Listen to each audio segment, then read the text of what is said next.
मध्य प्रदेश में कांग्रेस ने 28 में से 10 सीटों पर अपने प्रत्याशियों का ऐलान कर दिया है। सबसे खास बात है कि कांग्रेस ने विनिंग फैक्टर को ध्यान में रखते हुए मौजूदा 3 विधायकों को भी टिकट दिया है।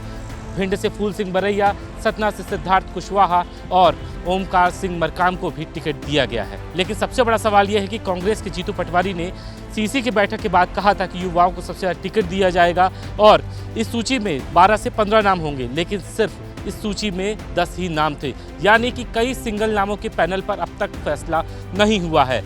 ऐसे में कमलनाथ की वो बात याद आती है कि कमलनाथ कहते हैं कि जिन सीटों पर नाम फाइनल हो गए हैं उन प्रत्याशियों का ऐलान कर दिया जाए। कमलनाथ यह भी कहते हैं कि उन सीटों पर प्रत्याशियों का ऐलान करने से कांग्रेस को ही फायदा मिलेगा, क्योंकि प्रत्याशियों के पास समय ज़्यादा मिल जाएगा। लेकिन इसके बाद भी सीसी की बैठक होती है, उससे पहले स्क्रीनिंग कमेटी की 2 दिन की बैठक होती है, लेकिन इसके बाद भी जब सूची आती है तो मध्य प्रदेश में सिर्फ 10 नामों का ही जिक्र किया जाता है। कांग्रेस ने इस बार कई नए प्रयोग भी किए हैं।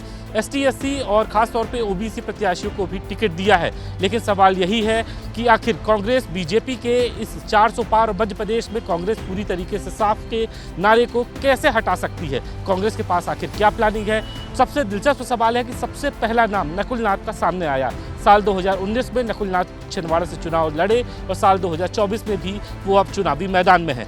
आखिरकार कांग्रेस अपनी पूरी 28 की 28 सीटों पे प्रत्याशी कब तक ऐलान करती है, क्योंकि आचार संहिता जल्द लगने वाली है और ऐसे में कांग्रेस के सामने चुनौती है कि कांग्रेस अपना मध्य प्रदेश में बेहतर परफॉर्मेंस कर पाए।